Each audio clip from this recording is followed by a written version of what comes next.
Pernah nggak ya? Kamu pengen banget orang setuju sama ide kamu.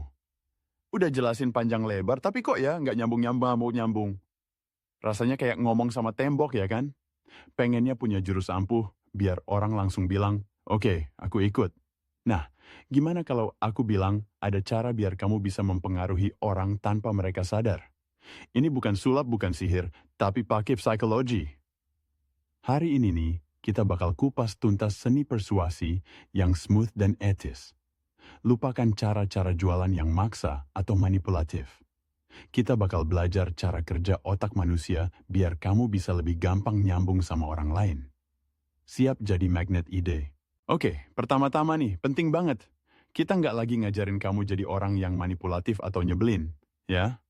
Ini lebih ke memahami perilaku manusia dan pakai ilmu itu buat komunikasi yang lebih talker. Anggap aja kamu lagi bikin jalan tol, biar ide kamu lebih gampang masuk ke pikiran orang lain. Salah satu rahasianya adalah resiprositas. Gampangannya, ini prinsip, aku bantu kamu, kamu bantu aku. Kita tuh sebagai manusia, punya kecenderungan buat membalas kebaikan. Jadi, kalau kamu ngelakuin sesuatu yang baik buat orang lain, secara otomatis mereka bakal ngerasa pengen balas budi ke kamu. Pernah nggak sih, teman kamu ngebantu kamu waktu lagi susah, terus kamu jadi nggak enak kalau nggak ngebantu dia balik? Nah, itu dia resiprositas lagi bekerja. Jadi, coba deh mulai dari hal-hal kecil. Bantu teman, kasih pujian tulus, atau bagiin informasi yang bermanfaat. Kamu bakal kaget deh gimana karma baik itu bisa balik lagi ke kamu. Selanjutnya, ada yang namanya social proof. Ini prinsipnya gini. Kita cenderung ngikutin apa yang lagi ngetren atau apa yang banyak orang lakuin.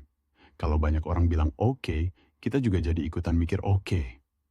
Pernah nggak sih kamu lihat antrean panjang di restoran terus jadi mikir, wah pasti enak nih. Atau waktu mau beli barang online, kamu pasti cek review dari pembeli lain kan? Nah, itu semua social proof. Jadi, kalau kamu mau meyakinkan orang, coba deh tunjukin kalau udah banyak orang lain yang setuju atau sukses dengan idemu.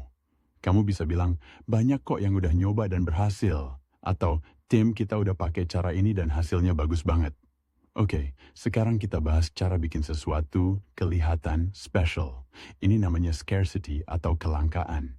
Intinya, kalau sesuatu itu terbatas atau langka, kita cenderung makin ngejar dan menghargainya. Coba ingat-ingat promo waktu terbatas atau tinggal beberapa slot lagi. Itu bikin kita takut ketinggalan kan? Nah, kamu bisa pakai prinsip ini dengan halus di obrolan sehari-hari. Misalnya, kalau kamu mau ajak teman pergi, kamu bisa bilang, aku cuma kosong hari ini nih. Itu nunjukin kalau kesempatan itu terbatas dan bisa bikin mereka lebih cepat setuju. Tapi ingat ya, jangan bohong. Nanti malah jadi ilfeel. Nah, ini yang nggak kalah keren. Konsistensi. Kita tuh sebagai manusia suka banget sama yang namanya konsisten. Kalau udah ngelakuin sesuatu, sekecil apapun itu, kita punya dorongan psikologis buat terus konsisten sama pilihan atau tindakan kita. Kamu bisa pakai ini dengan cara bikin orang setuju sama hal-hal kecil dulu yang berhubungan sama tujuan besarmu. Ibaratnya, biar mereka nyelupin kaki dulu di air sebelum kamu ajak nyebur. Misalnya, kalau kamu mau minta bantuan teman buat project, coba deh minta pendapat dia dulu tentang hal kecil di project itu. Begitu dia udah ngasih kontribusi kecil, dia bakal ngerasa lebih terlibat dan kemungkinan besar bakal lebih gampang setuju kalau kamu minta bantuan lebih lanjut. Dan yang terakhir, tapi paling penting, adalah kekuatan rasa suka, liking. Ini sih jelas banget kita pasti lebih gampang diyakinkan sama orang yang kita suka kan? Jadi, gimana caranya bikin orang suka sama kamu? Gampang kok. Jadilah diri sendiri yang tulus, ramah, cari kesamaan, dan coba ngertiin perasaan mereka.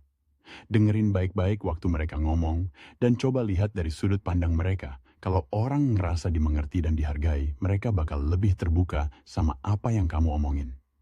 Ingat ya, semua prinsip ini bukan buat jadi tukang hipnotis. Ini cuma alat buat kamu memahami orang lain dan bikin komunikasi jadi lebih efektif. Kalau kamu pakai prinsip-prinsip ini dengan etis, kamu bakal kaget deh betapa lancarnya interaksi kamu sama orang lain. Nah, gimana nih menurut kamu? Siap coba hack-hack psikologi ini? Coba komen di bawah ya, prinsip mana yang paling kamu suka atau yang bakal kamu coba duluan. Kalau kamu suka sama video ini dan pengen belajar lebih banyak tips psikologi yang to the point, jangan lupa like videonya ya. Biar channel ini makin berkembang. Dan yang paling penting, jangan lupa subscribe juga. Biar kamu nggak ketinggalan video-video berikutnya.